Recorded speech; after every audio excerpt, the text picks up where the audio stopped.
Good morning, Malik. Good morning, anymore. Good morning. Morning. And how are you all doing this morning? Good. Yeah, can't wait for the Western World. Joy News Western World Properties Habitat Fair this weekend myself. Malik, what are you looking to get when you get go? I love being around there because I see all these building designs and the offers that are on the table, and all these companies are there and exhibiting. It's nice. I love beautiful buildings. When I go, I just admire the designs. Nice. It makes you dream, doesn't it? Absolutely. Yeah. And looking at the prices and the discounts, you don't just have to dream and admire the designs. It's very simple to just make that investment. And they give you very, very useful information. I hosted many of them last year on TV, PM Express discussions, and it was very enlightening, the kind of information that they shared. Yeah, so this weekend it's going to start on Friday, 8 a.m. Providence Event Center, La Accra. And we're going to end on Sunday. So it's just 3 days. You want to join us for the Joy News Western World Properties Habitat Fair. Yes. Guys, let's do the front pages. Malik, I see you with the Chronicle. Let's start with the Chronicle newspaper. GRA big shots deployed at the ports, tasked to rake in 7.7 billion in last quarter of the year. Kofi Nti leads crusade with a target of 508 million Ghana cedis. On the front page of the Daily Statesman, 300,000 Ghanaians to go blind. That's according to the Ghana Health Service. Ghana Water Company saves the nation $7 million but can't salvage NDC Teshi water plant ripoff. And new UEWVC takes office. President charges him to promote reconciliation. The Finder newspaper, President backs teacher licensure examination, calls for reconciliation at University of Education, Winneba. SHS 3 student who hid gun in luggage arrested. Tuition yet to take off in some SHSs. Government hails credit rating upgrade, and NIB donates maths books worth 80,000 to Education Ministry. On the front page of the New Crusading Guide, MP chases troll thief. Afienya East residents agitate over poor construction of rail tunnel. The University of Education Winneba story trending, as well as a double track system. And NPP set to cripple NDC party gurus bankrolling opposition aspirants. Daily Guide newspaper, a word that could declared wanted over bust missing cash. Efforts Schwarzenegger case closed and failed bank's dossier at UCO. Those are the stories here. On the front page of the Today, Mashi family gives 3-day ultimatum to Lands Commission. Men's Gold saga, SEC replies critics. Atuguba accuses government of circumventing justice in the UEW VC case. Ghanaian Times newspaper. Let's build bridges. That's the president talking at the induction ceremony of the University of Education, Winneba yesterday. GS Solution Center received 600 free SHS placement complaints, and chiefs remains bent. One killed in clashes at Sege in the Ada West district. And finally, from me, on the front page of the Daily Graphic, we say no. Geba kicks against Star Times digital TV deal. Withholding VAT is not new tax. Accountant General assures public. Build bridges of reconciliation. On the back page of the Daily Graphic, defective bridges cut off some communities. Let me do the back page of the Ghanaian Times newspaper. Work on $84 million Pukwasi interchange progressing steadily, and Upper East Health Directorate takes delivery of, guess what, Daniel, 80 motorcycle ambulances.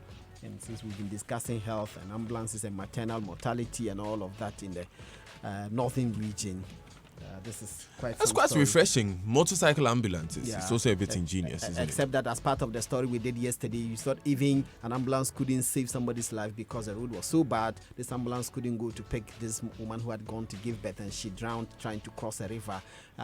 That's a vehicle. For a motorcycle, which is an ambulance, given the kind of circumstances that obtain in these parts, it may just be problematic, especially in this time of the year. But nonetheless, it is still a good thing. It's still a good thing that they have them at least. So that's one side of the problem being addressed, and then we can look at the road infrastructure that is needed. Anthony Carbo was on Newsnight last night. It was played on the 6 a.m. news this morning. Deputy Roads Minister. Yes, and he was addressing some of these issues, talking about how with some of the roads they are appealing to the contractors to go back because there is no money, really.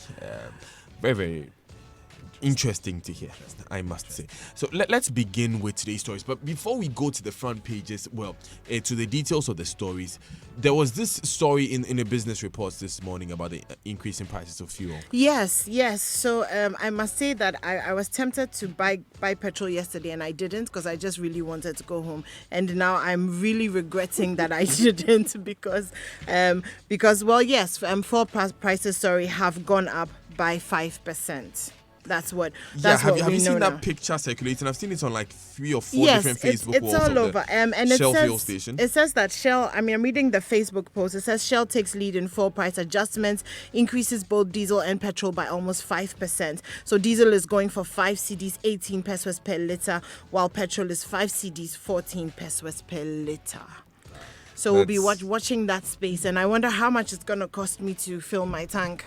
So Joy Business was doing checks, and we are still doing our checks in town now. That is our team. But Joy Business was doing checks from last night to this morning, and they found that not a lot of OMCs have increased their fuel prices. But you know what? If you're listening to us and you've bought fuel this morning, or you even bought it last night, or you're passing by a filling station, send us a picture of that.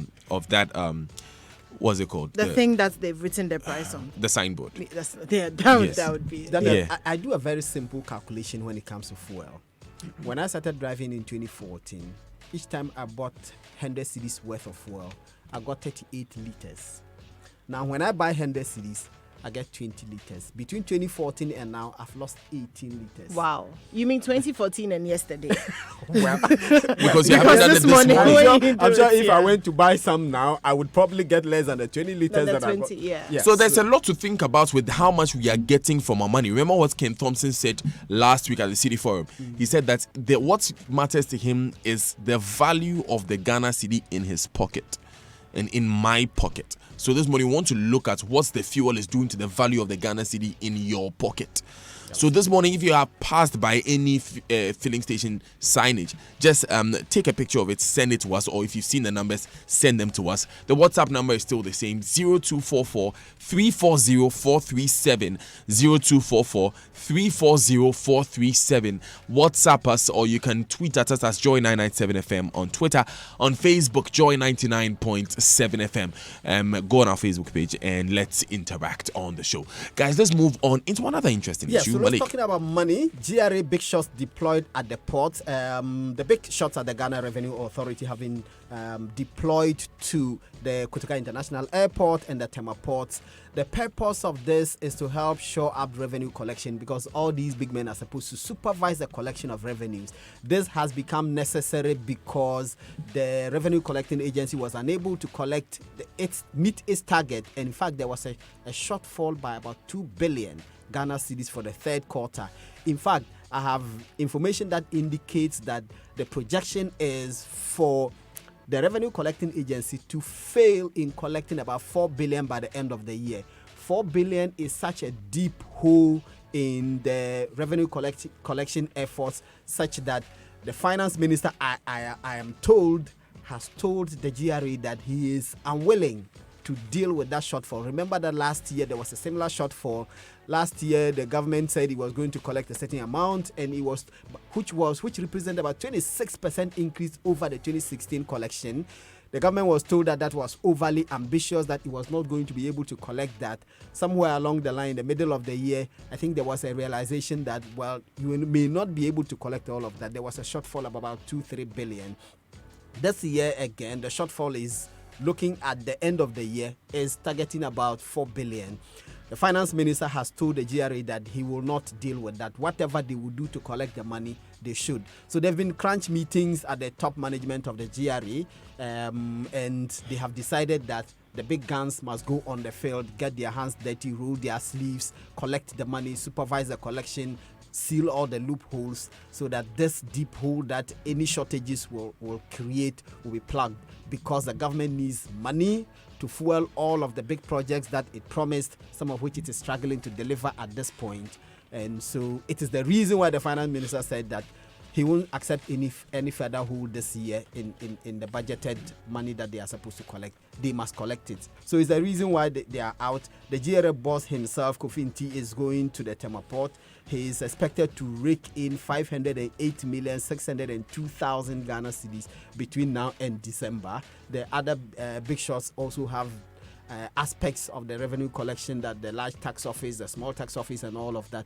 Each of them has a specific responsibility that they are supposed to play. So they are supposed to go down themselves. Absolutely. And go and bring the money. Go and bring the money, because Ken Ofori-Atta is not in a good mood. He's not in a joking destiny at all. Absolutely. So he doesn't want any shortfall. It's not a small destiny. You promise that you will take this amount, you must meet the target.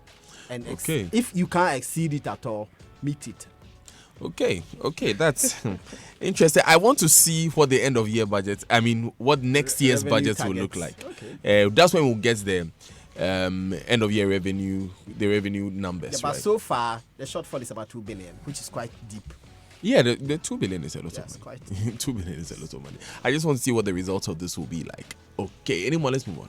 Okay, so there's two stories concerning StarTimes, which is a Chinese company, which are making the rounds this morning. The first one is that the Ministry of Communication and StarTimes on September 26th are going to launch the commencement on the nationwide 300 village satellite TV projects. Now, the aim of this project is to bridge the digital divide between rural and urban areas. About 6,000 households are set to benefit, and about 900 institutions will be connected with decoders and TVs, and they'll have access to news and all sorts of things on that decoder. So that's one aspect of the story. Now, the second part, which made the headlines in the Daily Graphic, is the Ghana Independent Broadcasters Association resisting the government's move to commit the country's only digital terrestrial television infrastructure into the hands of Chinese paid TV, StarTimes. Now, if you remember, there was a deadline for the migration from analog to digital. And it was recommended by the International Telecommunications Union that even though the deadline was for 2020, that we should try and meet it by June 2015. We have not been able to. There was a postponement from June 2015 to June 2016 to September 2017. And now we've postponed to 2018. And now, instead of it being a step-by-step migration, it has to be a full-body migration this year. So the problem is that we are handing over, or the proposal is to hand over our digital terrestrial television infrastructure to StarTimes. Now, GIBA is incensed by the government's attempts to yield this to the Chinese, and I'm going to quote them. They said, if StarTimes is allowed to control both Ghana's only digital television infrastructure and the satellite space in the name of digital migration, Ghana would have virtually submitted its broadcast space to Chinese control and content. Now, they made a public statement yesterday, and they said again categorically that they are stating their unequivocal objection of the Ministry of Communications' move to give out our only DTT infrastructure to StarTimes, the Chinese paid TV entity. Now, these are the reasons that they claim that this is very worrying for them. Number one, there's been no stakeholder consultation. Number two, if we hand over this to the Chinese company, then we're running counter to the National Digital Migration Policy and existing cultural policy.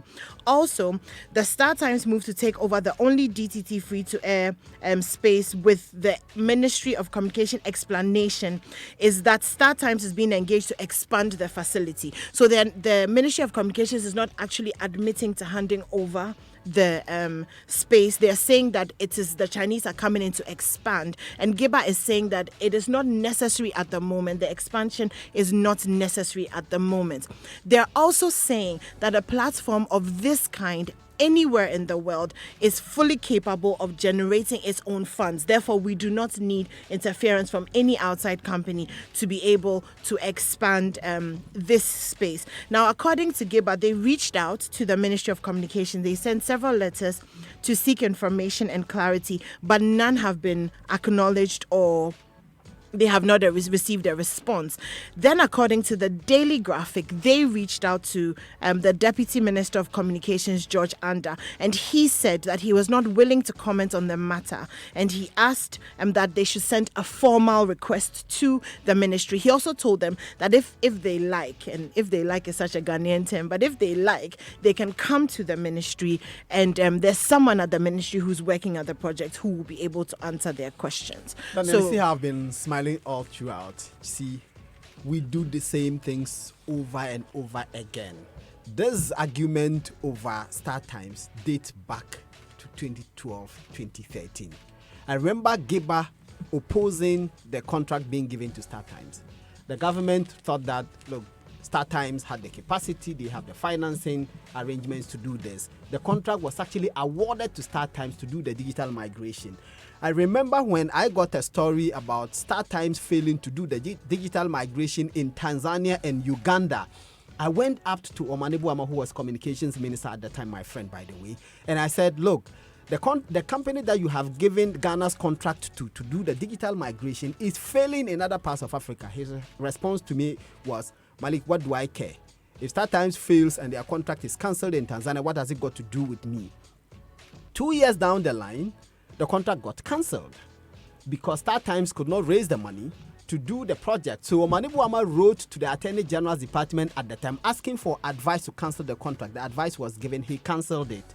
I got the letters, I did the story about the cancellation of that contract. That contract was supposed to have been awarded to KNET to do the digital migration. Why is it that we have come full cycle? Now we are giving the contract back to Star Times. The company that we gave this contract to, they couldn't execute it and we cancelled it with the advice of the Attorney General. Now we are going to give the contract back to them. What has changed? And why the one we're supposed to give to KNET, why didn't we do it? Why was it not done? I mean, we keep doing these things. So within the 2 years that between 2012 and when the contract was cancelled, the Star Times contract was cancelled, the only question running through my mind was that why was Star Times unable to do this? Of course, the official reason is that they were unable to raise the fund. Yes, I saw letters that what has changed now? Absolutely. That would make it possible for Star Times to be able to do this, and we are going back to the same people. And we have missed the deadline time and again, consistently. And isn't Star Times a broadcaster in Ghana?